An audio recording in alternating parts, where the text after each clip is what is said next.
ఓం నమ శివాయ శ్రీమాత్రే నమః. 30 జనవరి నుంచి మనము మాఘమాసం అనేది ఆరంభం అవ్వబోతుంది. సాధారణంగా మాఘమాసం అనగానే మనకి గుర్తుకు వచ్చేది శ్యామలా నవరాత్రులు. మామూలుగా అయితే ప్రతి ఏటా మనము 4 నవరాత్రులు చేస్తుంటాం.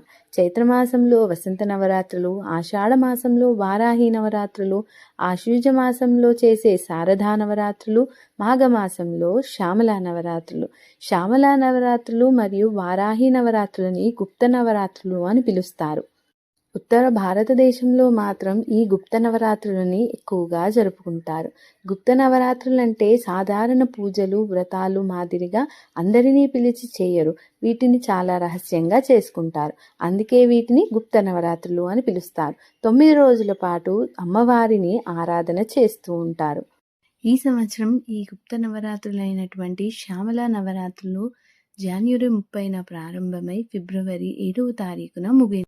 శ్యామలాదేవి సరస్వతీదేవి యొక్క జ్ఞాన రూపం.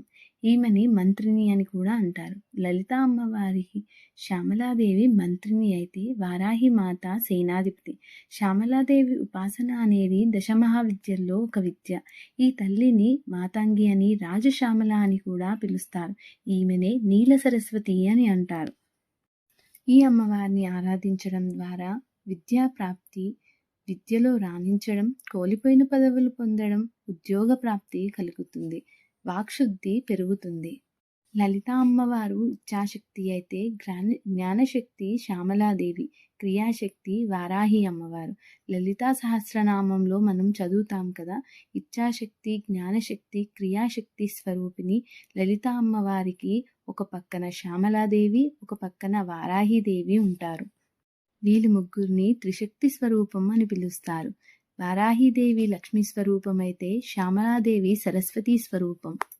మనకి ప్రతి గ్రహానికి ఒక అధిదేవత ఉంటారు. అలాగే సూర్య భగవానుడికి అధిదేవత శ్యామలాదేవి. అందుకే మనము శ్యామలా నవరాత్రులు మాఘమాసంలోనే జరుపుకుంటాం. మాఘమాసం సూర్య భగవానికి అర్పితం చేయబడింది. లలిత అమ్మవారు శ్యామలాదేవికి అనామిక అనే ఉంగరాన్ని రాజముద్రగా ఇచ్చి అమ్మవారికి రాజ్యాన్నంతా అప్పగించింది. అందుకే ఆమెని రాజశ్యామల అని పిలుస్తారు. శ్యామలాదేవి సరస్వతీదేవి యొక్క తంత్ర స్వరూపం.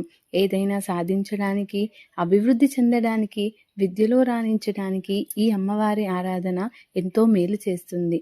మనం కూడా శ్రీ శ్యామల అమ్మవారి ఆరాధన చేసి అమ్మవారి అనుగ్రహాన్ని పొందుదాం. అందరికీ శ్యామలా నవరాత్రులు శుభాకాంక్షలు.